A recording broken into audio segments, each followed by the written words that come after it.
Hinaharap sa pagdinig ng Senado bukas ang leader at founder ng religious group na Kingdom of Jesus Christ na si Pastor Apollo Kibuloy.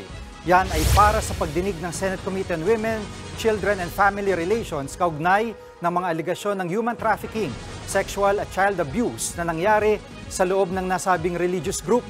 Kasama ring tatalakayin sa Senate inquiry ang kaso ni Kibuloy sa Amerika na conspiracy sa sex trafficking. Alinsunod ang pagdinig sa Senate Resolution number 884 na inihain ni Senator Risa Ontiveros na siya ring chairman ng komite. Sa ngayon, wala pang kumpirmasyon sa kampo ni Kibuloy kung dadalo ang pastor.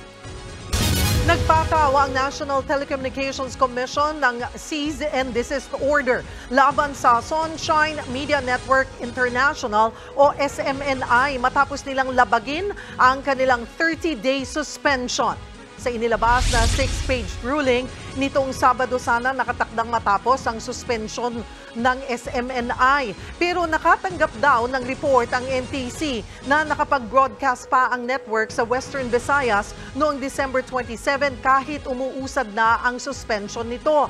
Pinagpapaliwanag daw ng NTC ang SMNI noong January 4. Pero imbis na sumagot, naghain sila ng motion for bill of particulars noong January 11 sa NTC. Ibig sabihin, ipinalilista nila kung ano ba ang naging violation o kaso na kinakaharap ng network.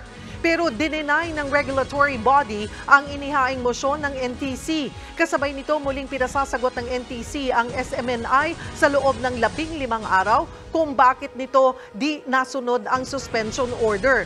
Sinusubukan pa rin ng News 5 na kunin ang panig ng media network kaugnay ng issue. Mga kapatid, Lucy Cruz Valdez po, maging maalam at may pakialam sa mga napapanahong balita sa bansa. Tumutok at mag-subscribe sa News 5 social media pages.